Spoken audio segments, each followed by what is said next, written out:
Dans 2 jours, c'est le retour en France. C'est trop bizarre. Parce que pendant un an, ce retour, il paraissait tellement loin. Et soudainement, bah ça y est, on y est. Ça fait donc déjà 14 mois qu'on est en voyage. Et bah, dans 2 jours, on prend l'avion. Et je crois que ce qui me perturbe le plus là, c'est pas tant le retour, c'est la vitesse à laquelle le temps passe. Bon, bah, on va continuer la vidéo ici puisque le voisin a préféré lancer sa tonte de pelouse. Donc je disais que ce qui me perturbe le plus, c'est pas tant le retour, c'est la vitesse à laquelle le temps passe. Parce que j'ai vraiment l'impression qu'hier encore, on était en train de préparer le départ. Et en fait, hier, nous vendions notre maison. Hier, on expliquait à tous nos proches le voyage, l'aventure qu'on avait envie de vivre. Et aujourd'hui, ben, il s'est déjà écoulé 14 mois d'aventure, de voyage, de découverte. Et en fait, 14 mois, c'est comme ça. C'est... Ça passe tellement vite. Et en fait, ça m'a amené à réfléchir à quelque chose dont on parle très souvent. Bah non, justement, dont on parle très peu. C'est les transitions. Les étapes par lesquelles on passe, par exemple, là on vient de vendre notre véhicule et on est dans un Airbnb, on va attendre notre avion. Tout ça, c'est des transitions. On passe notre vie à attendre l'après. Par exemple, je veux être ceci, je veux être cela, mais on pense pas au chemin. Je crois qu'on passe beaucoup de temps en fait à vivre dans l'après. Comme par exemple quand j'aurai terminé mes études, quand j'aurai trouvé le bon travail, quand les enfants seront plus grands, quand j'aurai plus d'argent. Donc en fait, c'est toujours après, toujours plus tard, comme si la vraie vie nous attendait quelque part devant. C'est en fait le problème, c'est pas une fois qu'on va être arrivé, il y a encore un autre après, puis un autre, puis encore un autre. Et en fait, c'est ça le truc, c'est qu'on passe parfois toute une vie à courir après la prochaine étape sans vraiment s'habituer à celle qu'on est en train de vivre. C'est un peu comme si c'était la grande illusion du quand. Donc je vois ça énormément chez les femmes que j'accompagne. Elles pensent souvent à quand j'aurai changé de travail, tout ira mieux, quand j'aurai déménagé, je serai plus heureuse. Mais ça, c'est pas vrai parce que c'est qu'est-ce que tu veux faire maintenant concrètement pour arriver jusqu'où tu as envie d'être ou de devenir ou de faire. En fait, le truc, c'est que chaque étape de vie a son importance. Un peu comme si chaque arrivée contient déjà le prochain départ. Là, on est au Airbnb, on finit notre voyage, mais il y a déjà une nouvelle étape. La vie, le temps, il file tellement qu'on n'a jamais la possibilité de faire pause. Chaque rêve réalisé ouvre une nouvelle question, un nouveau projet. Chaque changement apporte de nouveaux ajustements. Et tant mieux, c'est une excellente nouvelle en fait. Parce que ça veut dire que la vie, elle n'est pas censée être figée, elle est censée évoluer. Ce qui est difficile dans les transitions, c'est que la plupart des gens pensent que le plus difficile, c'est de prendre une décision ou euh, de se projeter dans quelque chose. Par exemple, quitter un travail, partir voyager, changer de région, lancer son entreprise. Tout ça, ça va être quand est-ce que tu décides de le faire.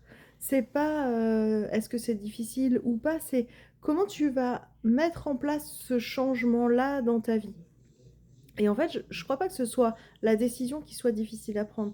Je crois plutôt que c'est le plus difficile, c'est qu'est-ce que je décide de faire? À quel moment je décide de le faire?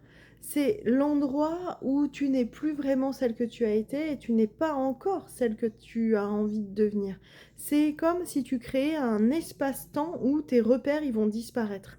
Quand tu vas prendre ta décision, tu vas être dans un entre-deux qui va être compliqué puisque tu seras plus dans tout ce que tu as l'habitude de faire et tout ce que tu as construit, mais plutôt dans bah, je me projette dans quelque chose que je connais pas encore, je sais pas ce qui va se passer, je sais pas comment ça va se passer. Et là, ben, c'est un peu déroutant. Comme si tu voulais déjà vivre ta nouvelle vie sans savoir ce qui t'attend. Comme si tu voulais plus du tout de ton ancienne vie, mais tu sais plus, pas encore comment tu vas le mettre en place. Donc, c'est exactement ça. C'est à quoi va ressembler l'étape suivante pour ne pas que tu paniques et pour que tu sois pas dans, l'interprétation de l'inconfort parce que tu vas imaginer des trucs qui en fait n'existent pas et on en revient à: «Je me crée un problème dans une réalité qui n'existe pas». Alors que si tu reviens au moment présent, c'est beaucoup plus facile de lancer ton projet. La notion de coaching que je veux te présenter aujourd'hui, c'est que il existe une idée que j'aime beaucoup, c'est-à-dire que on surestime souvent l'importance des résultats et on sous-estime complètement l'importance des périodes de transition. Et pourtant, on a tort parce que c'est dans la transition que tu vas commencer à prendre du plaisir dans ce que tu feras plus tard. Si tu penses toujours à la fin, ben, tu n'auras jamais la satisfaction de ce que tu es en train de créer. En fait, je me rends compte vraiment d'un truc, c'est que c'est toujours dans les moments où on est en train de préparer des choses qu'on se rend pas compte de ce qu'on est en train de faire. Heu, Par exemple, tu vois, j'ai cet exemple de, quand j'ai fait ma première conférence, j'étais vraiment focus que sur le jour de la conférence et je me rendais pas compte de tout ce que j'étais en train de développer comme compétences pendant que j'étais en train de préparer cette conférence. J'ai tout misé sur le jour J, le succès ou non que je vais avoir, la manière dont les gens vont me regarder, est-ce que ce que je vais dire c'est cohérent? Mais à aucun moment j'ai prêté attention sur ce que j'étais en train de faire. Et en fait, c'est la même chose pour mon voyage. Quand on était en train de préparer le voyage, on était focus sur le voyage, le voyage, le voyage. Mais en fait, tout ce qu'on était en train de vivre pour préparer le voyage avait aussi toute son importance. Parce que dans ces moments-là, bah, tu apprends à dépasser tes peurs. C'est pas le jour où tu vas arriver au bout d'un voyage ou le jour où j'ai commencé à lancer ma conférence qui est important. C'est tout ce que tu créer tout ce que tu t'es obligé à réaliser pour lancer ton projet. C'est ça qui a vraiment de l'importance. Donc par exemple, qu'est-ce que ça m'a appris ce voyage? Bah, pendant longtemps, j'ai cru que c'était la liberté liée au lieu où on allait être, à un pays, à une façon de vivre, à un type de voyage. Et en fait, ce voyage-là, il m'a vraiment appris qu'aujourd'hui, ben, je crois plus à ça en fait. Ça a changé mon point de vue. Parce que voyager m'a montré quelque chose de beaucoup plus profond. C'est que la liberté, elle ne vient pas d'un endroit précis, elle vient plutôt de la façon dont tu construis ta vie.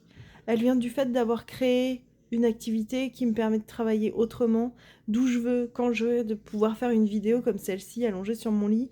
J'ai plein d'idées pour développer mon entreprise, mais ça, j'aurais jamais osé le faire avant en fait. Je me rends compte qu'on peut oser être soi-même, oser développer des projets et que c'est possible d'y arriver. Du fait d'avoir osé aussi avoir fait des choix qui me ressemblent davantage. Du fait d'avoir compris que je pouvais construire mon environnement de vie plutôt que de le subir. Et ça, ben, je peux le faire au Canada, aux États-Unis, au Mexique ou en France. Donc je suis contente de rentrer parce que je vais pouvoir continuer à développer ça. Et en fait, aujourd'hui, ma zone de confort, c'est mon travail. Qui l'eût cru un jour que j'aurais pu dire ça, franchement? Donc, si toi t'arrêtais, par exemple, de vouloir aller plus vite que la musique, peut-être que t'es toi aussi dans une période de transition aujourd'hui, de reconversion, de remise en question, de séparation, un déménagement ou un projet, peu importe. Et peut-être que c'est une grande période de doute. Et donc peut-être que tu aimerais déjà être arrivé, avoir les réponses, savoir où tu vas, être rassuré. Voilà, avoir un plan en fait qui soit rassurant pour pouvoir réussir à faire ce que tu veux. Mais en fait, si cette période avait quelque chose à t'apprendre plutôt avant, bah tu verrais que ça serait différent de le percevoir de cette manière-là, de profiter de ce que tu es en train de réaliser. Peut-être que tu pourrais te dire, bah je suis peut-être pas aussi pressée que ça en fait. Vraiment, le chemin, il fait partie du projet. Et c'est vraiment ça que mon voyage m'a appris, c'est que ça m'a appris quelque chose de simple en fait. C'est que la vie, elle ne nous demande pas seulement d'atteindre une destination, elle nous demande d'habiter réellement les étapes par lesquelles on passe. Toutes les étapes. Même celles qui sont inconfortables, même celles qui sont floues, délicates, celles qui te ressemblent pas tout le temps non plus, et ce que t'avais pas prévu. Ça aussi, c'est pas mal. parce que même si ça te ressemble pas tout à fait au départ, ben, tout ce que tu vas passer en chemin, ça va t'amener vers ce que tu vas avoir envie pour après. Donc dans 2 jours, on rentre en France et le prochain épisode de cette série, je le tournerai là-bas.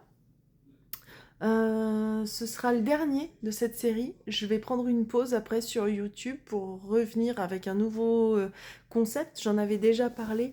L'objectif, ça va vraiment être de vivre à 100% mon année de mes 40 ans et de faire que des choses que je me suis jamais autorisée à faire. Je vais documenter ça sur YouTube. Je vais m'amuser aussi à écrire les périodes de transition, bah, qu'est-ce que ça amène en fait quand on a envie de se lancer dans un projet et que ça fait peur et qu'on n'ose pas. Peut-être que ces leçons de vie de ces 14 mois de voyage vous auront appris des choses aussi. En tout cas, la vie n'est pas faite uniquement de grands moments, elle est faite de plein de petits passages où entre les deux, il y a la possibilité de créer des espaces et de se sentir complètement soi-même. Donc c'est ça que je vais documenter. Je vais aussi m'amuser sur plein d'aspects. Je partagerai ça avec vous. J'ai besoin de me poser, d'atterrir de ce voyage-là. Je vous referai une vidéo quand on sera à l'hôtel et qu'on sera arrivé en France pour clôturer tout ça. Mais en tout cas, voilà, merci à tous ceux qui m'ont suivi sur ces petites séances de ce que le voyage m'apprend. Et voilà, je vous embarque avec moi très prochainement pour de nouvelles séries et ça va vraiment être cool. Mais pour le moment, place à la transition.